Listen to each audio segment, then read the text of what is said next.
Hello, this is Ron Paul with your weekly update for Monday, June 22nd.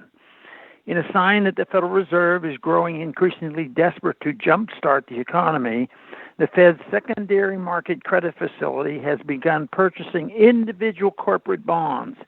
The secondary market credit facility was created by Congress as part of a coronavirus stimulus bill to purchase as much as $750 billion of corporate credit.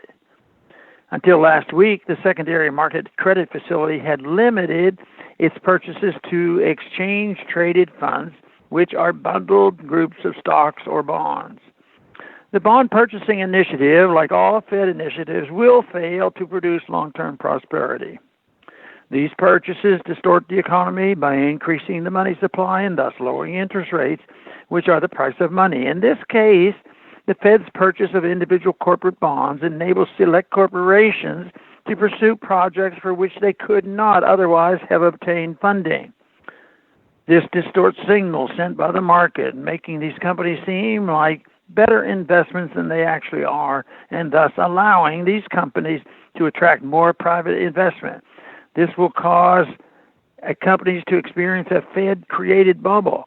Like all Fed-created bubbles, the corporate bond bubble will eventually burst, causing businesses to collapse, investors to lose their money unless they receive a government bailout, and workers to lose their jobs.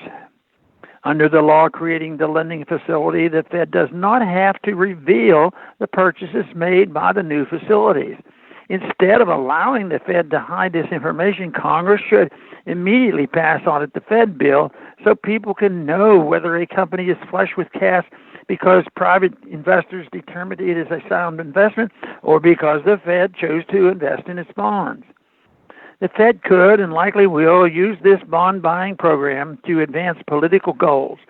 The Fed could fulfill Chairman Jerome Powell's stated desire to do something about climate change by supporting green energy companies.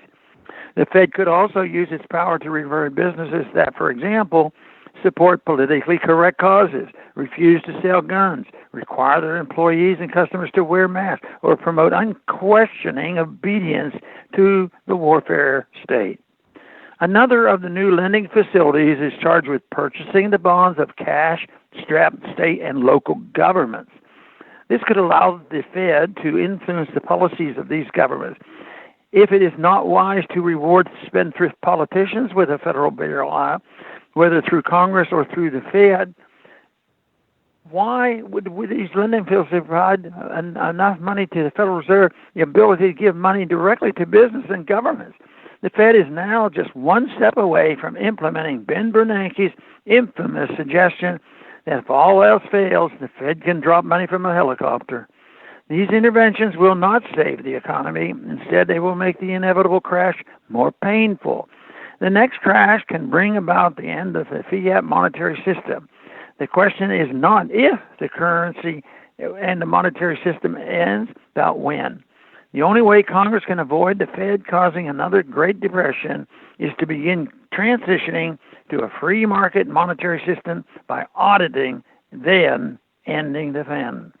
Thanks for calling this update. A new update is placed on this number, 888-322-1414, every Sunday. Thanks for listening.